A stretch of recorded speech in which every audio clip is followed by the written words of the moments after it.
हमारे solar system का सबसे बड़ा प्लैनेट यानी कि जुपिटर ये तब फॉर्म हुआ था जब हमारा प्यारा सन फॉर्म हो रहा था। बट वेरी इंटरेस्टिंगली क्या होगा अगर गलती से हमारे सोलर सिस्टम का सबसे बड़ा प्लैनेट ब्लैक होल में बदल जाए? Yes, you all heard it right. What if Jupiter becomes black hole? देखो, हम सब जानते हैं कि जो जुपिटर है वो एक फील्ड स्टार माना जाता है, क्योंकि नॉर्मल भाषा में अगर मैं आपको फील्ड स्टार बताऊं तो एक ऐसा प्लैनेट जो प्लैनेट स्टार बन सकता था लेकिन बन नहीं पाया। लेकिन क्यों? जुपिटर के साथ ऐसा क्या हुआ था जिसकी वजह से वो स्टार नहीं बन पाया? तो देखो, कॉमनली होता कुछ ऐसा है कि जब हमारा सोलर सिस्टम एक नेबुला फॉर्म पे था, तब जब हमारा स्टार फॉर्म हो चुका था, जैसे ही हमारे स्टार के साथ साथ हमारे जुपिटर का फॉर्मेशन चालू होता है, तो धीरे धीरे हमारे जुपिटर के लिए मास कम पड़ जाता है, क्योंकि कहीं ना कहीं देखते देखते बाकी सारे प्लैनेट्स भी फॉर्म हो रहे होते हैं,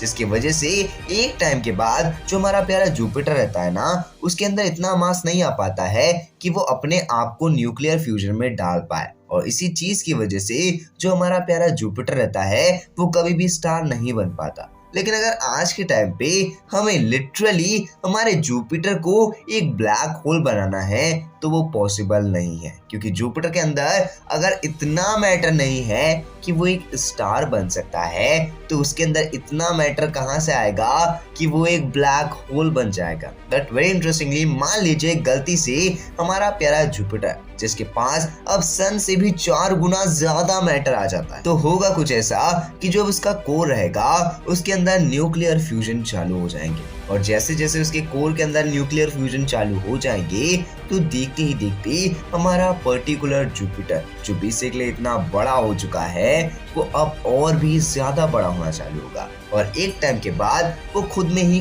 कोलैप्स कर जाएगा। और वो जो कोलैप्स रहेगा वो कोलैप्स एक्चुअली में उस पर्टिकुलर जुपिटर को एक छोटी सी सिंगुलैरिटी में बदल देगा। और कहीं ना कहीं हम सब जानते हैं कि वो छोटी सी सिंगुलैरिटी स्पेस टाइम के फैब्रिक में एक कर्व क्रिएट करेगी, जिसकी वजह से वहां पर एक ब्लैक होल का फॉर्मेशन हो जाएगा। बट जो ब्लैक होल रहेगा ना, वो बहुत ज्यादा इंटरेस्टिंग होने वाला है, क्योंकि वो नॉर्मली एक स्टेलर ब्लैक होल होने वाला है। और हम सब जानते हैं कि उस टाइम पे जो स्टेलर ब्लैक होल रहेगा उसकी ग्रेविटी काफी डेंस होगी, तो होगा भी कुछ ऐसा ही।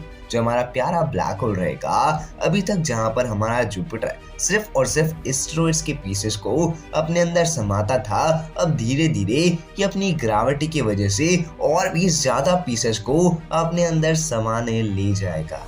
लेकिन कहीं ना कहीं अब जो बाकी सारे प्लैनेट्स हैं जहां पर एस्टेरॉइड्स के पीसेस बरसते थे, वहां पर बहुत ही कम चांसेस है कि एस्टेरॉइड्स के पीसेस बचेंगे। लेकिन जुपिटर के पास जितने भी मून थे वो सारे के सारे मून अब इस पर्टिकुलर जुपिटर वाले ब्लैक होल के अंदर समा चुके होंगे।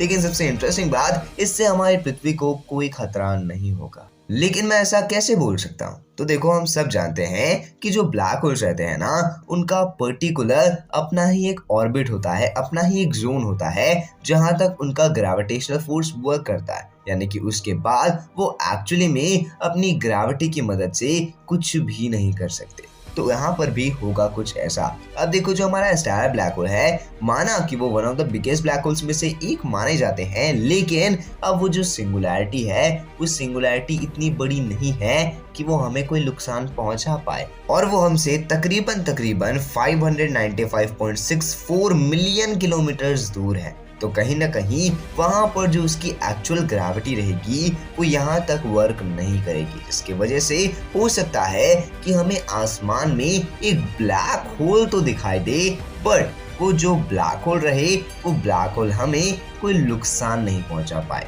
बट वाला, आपको क्या लगता है कि क्या कभी ऑन फ्यूचर हमारे प्यारे सोलर सिस्टम में कोई एक प्लैनेट ब्लैक होल बन सकता है या फिर नहीं? आप अपनी ओपिनियन कमेंट बॉक्स में जरूर बताइएगा। बाकी आपको वीडियो देखने में मजा आएगा तो वीडियो को लाइक करना, अगर आप चैनल पे नए हैं चैनल को सब्सक्राइब करके बेल आइकन कॉल पे सेट करना। मैं मिलता हूं अगली वीडियो में, तब तक के लिए जय हिंद, वंदे मातरम, and thanks for watching this video.